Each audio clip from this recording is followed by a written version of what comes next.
Nessa aula de hoje, vamos fazer uma revisão para a prova AV1. Então, aula para o segundo ano do ensino médio de Física, e essa revisão é sobre equilíbrio estático. A definição de equilíbrio em mecânica significa força resultante igual a zero, ou seja, a soma vetorial, de todas as forças que atuam no corpo deve ser zero para que esse corpo esteja equilibrado. Isso significa também a gente dizer que a massa vezes a aceleração é zero, ou a aceleração, portanto, também precisa ser zero se o objeto está equilibrado. Se a aceleração é zero, nós temos duas possibilidades. Uma possibilidade é o equilíbrio estático, em que a velocidade também é zero. Então, um objeto parado, ele está com equilíbrio estático. Mas existe um caso de objeto em movimento equilibrado, que é o objeto que se movimenta com velocidade constante. Velocidade constante também significa aceleração igual a zero, portanto, também significa força resultante nula e é um movimento que a gente considera movimento equilibrado. Para a gente praticar esses conceitos, então tem aqui uma sugestão de exercícios. São aqueles exercícios que vocês podem optar por resolver pelo método da decomposição. E esse método da decomposição, ele assume, que as forças em um corpo que esteja equilibrado, elas são iguais e opostas. Então, para vocês fazerem os exercícios utilizando o primeiro método, vocês vão precisar partir do princípio que as forças para a esquerda são iguais às forças para a direita e forças para cima são iguais a forças para baixo.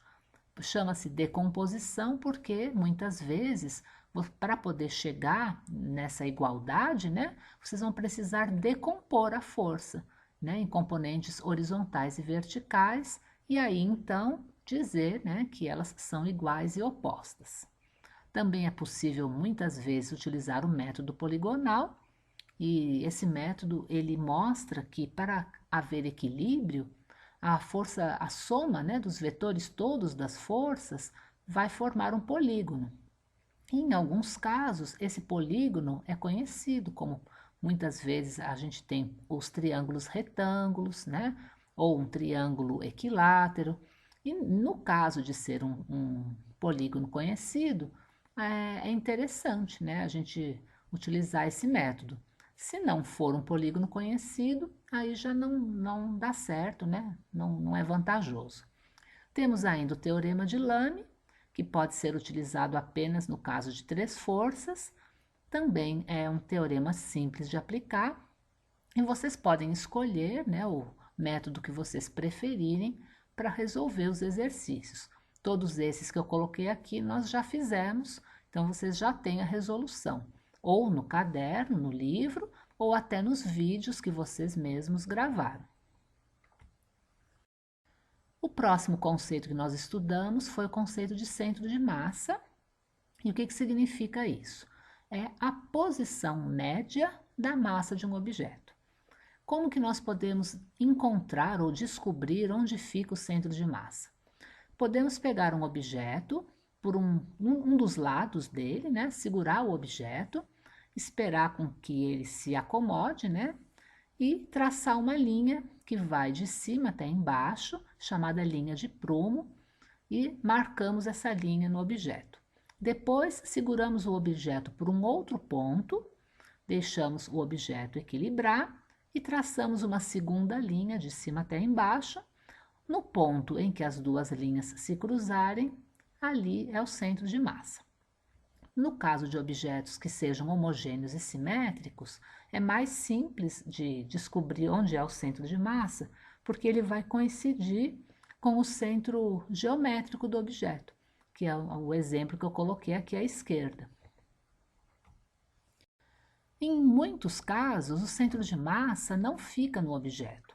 Por quê? Porque ele é a posição média da massa. Então, se você tem algum objeto que a massa está em duas laterais, por exemplo, a posição média vai dar ali no meio e muitas vezes, né, não vai estar localizado dentro do objeto centro de massa. Então, vocês têm alguns exemplos que são mostrados aí acima.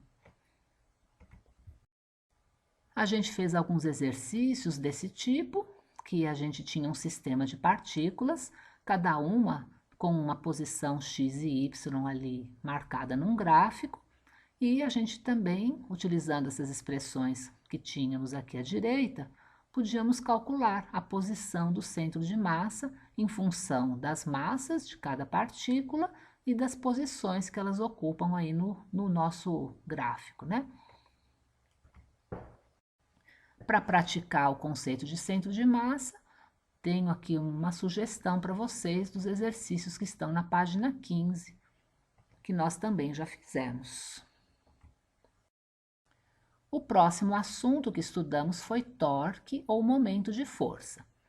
E a gente chama de torque a tendência que uma força tem de fazer um objeto girar, né? Então, eu coloquei ali uma porta, né? Que a gente até estudou esse exemplo durante a aula. Dependendo do ponto em que eu aplico a força e da direção da força em relação ao objeto, eu posso, né, fazer esse objeto girar ou não.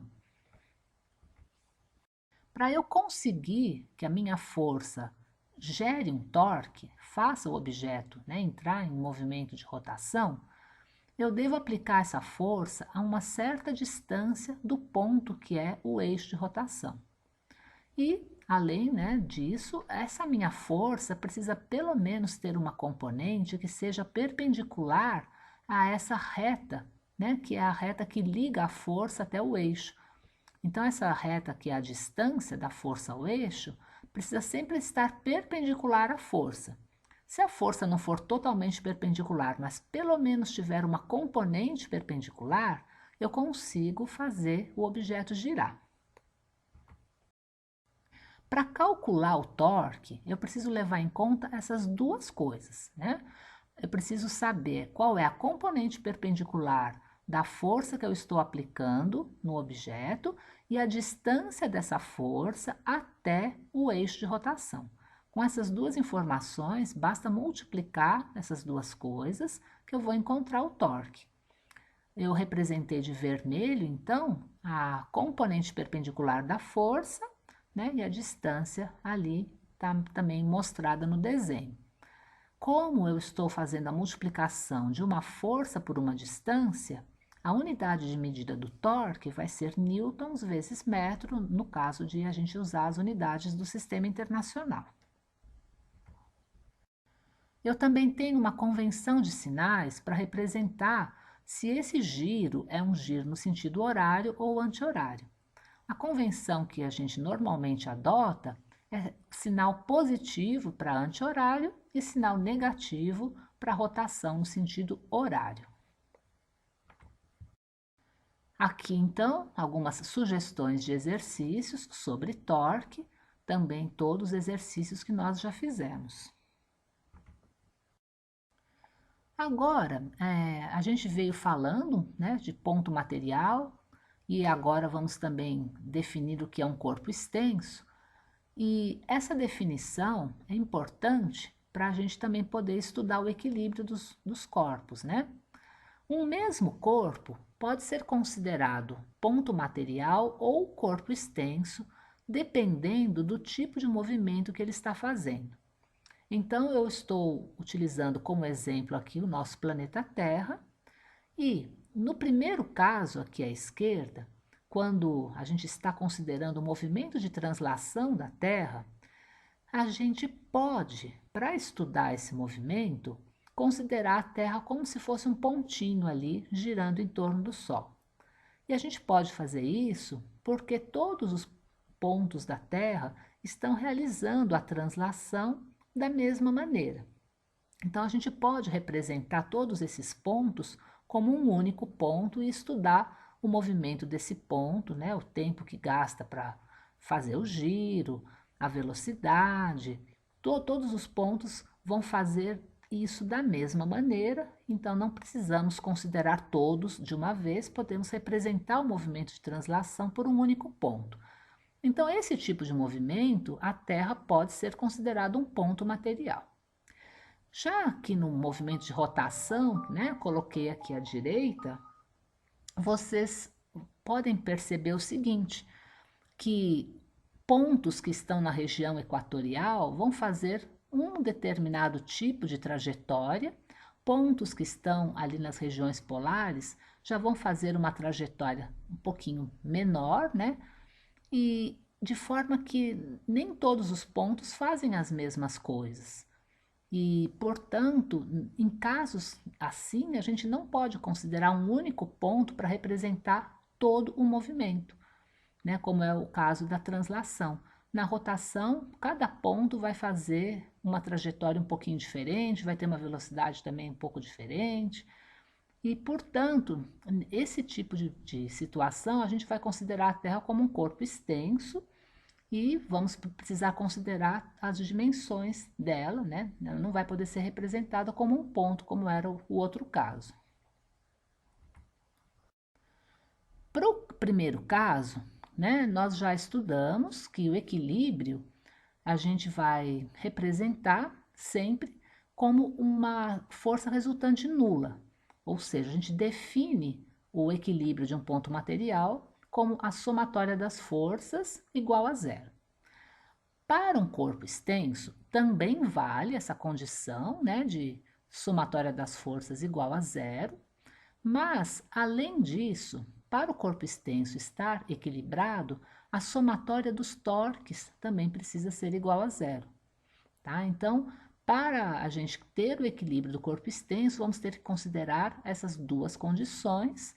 Então, nos exercícios que nós vamos fazer, em que a gente tem objetos em rotação, a gente vai tanto considerar que a soma de todas as forças atuando no objeto tem que dar zero, e os torques somados também. Um exemplo de corpo extenso é a alavanca. O que é a alavanca? É uma barra que tem um local onde ela é apoiada, e esse ponto em que ela é apoiada é chamado de ponto fixo, que é o ponto também que representa o eixo de rotação dela. Então a gente pode imaginar uma gangorra, né, que é uma alavanca assim mais simples. E esse ponto então do meio é o ponto fixo, e nós temos atuando ali algumas forças que vão, né, provocar uma rotação ou tentar equilibrar essa rotação.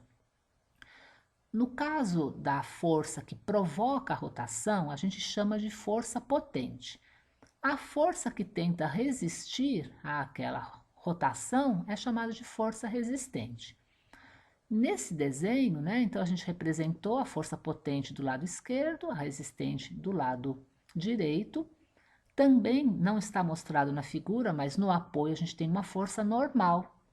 E a soma dessas forças, né, a força normal ali no apoio, mais as outras duas, precisa ser igual a zero para que esse objeto esteja em equilíbrio. E além disso, os torques também gerados tanto pela força resistente quanto pela força potente, somados também precisam ser igual a zero. Alguns exemplos de alavancas, né? Nós temos essa que se chama alavanca interfixa, e o nome é chamado assim porque o ponto fixo fica bem no meio ali da alavanca. A gente faz a força potente no cabo e a força resistente, o objeto que está sendo cortado é que faz, né? Então, esse é apenas um exemplo. A gente tem também os alicates. Existem outras ferramentas aí do nosso dia a dia que também são classificadas como alavancas interfixas. Então, o ponto fixo ali bem no meio. Na alavanca interresistente, a gente tem assim vários exemplos. Esse que eu coloquei aí é um quebra-nozes. Nesse caso, o ponto fixo fica em uma das extremidades e é a força resistente que vai ficar ali no meio. A força que nós fazemos vai ficar na outra extremidade. E então aí no caso, né, a força de ação que está escrita aí na figura, ela representa a força potente. O terceiro tipo de alavanca também tem o ponto fixo em uma das extremidades, mas aí a força resistente vai ficar numa ponta e a força potente é que vai ficar ali no meio. Então, esse é um exemplo de uma pinça. A gente vai apertar ali no meio da pinça e o objeto que nós vamos pegar vai ficar na outra extremidade. Bom, então, coloquei aqui algumas sugestões também de exercícios sobre estática do corpo extenso, também exercícios que nós já fizemos.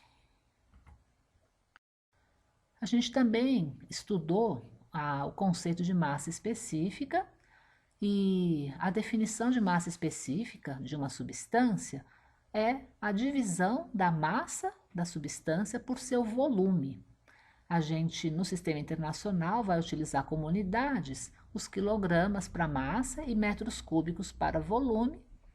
E importante lembrar que massa específica é a mesma coisa que densidade. Nós vamos ver daqui a pouquinho a definição também de densidade.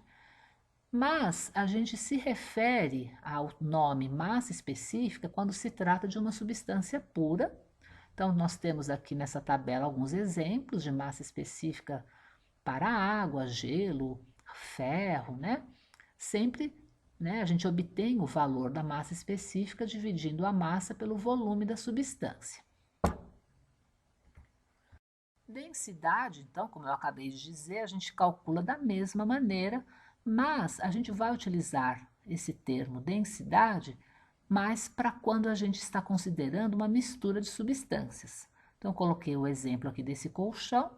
Ele é feito de uma porção de materiais, mas nós dividindo a massa dele pelo volume que ele ocupa, nós vamos calcular a densidade dele, né? Então, densidade, a gente pode dizer também densidade de uma substância, mas o termo massa específica é que a gente vai sempre utilizar apenas para a substância específica, tá bom?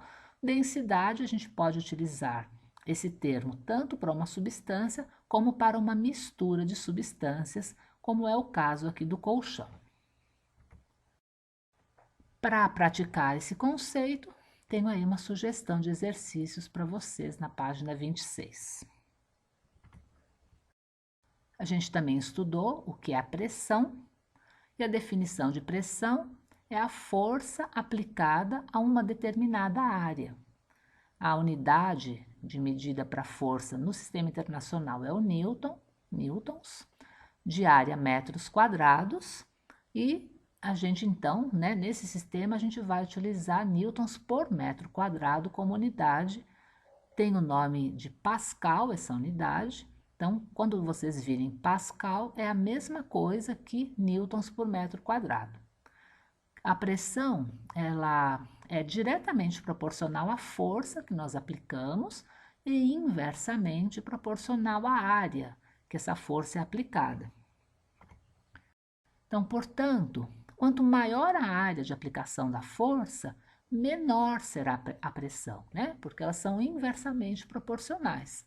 E quanto menor for a área, maior vai ser a pressão. Então, para praticar, né, alguns exercícios das páginas 29 e 42 do livro 5.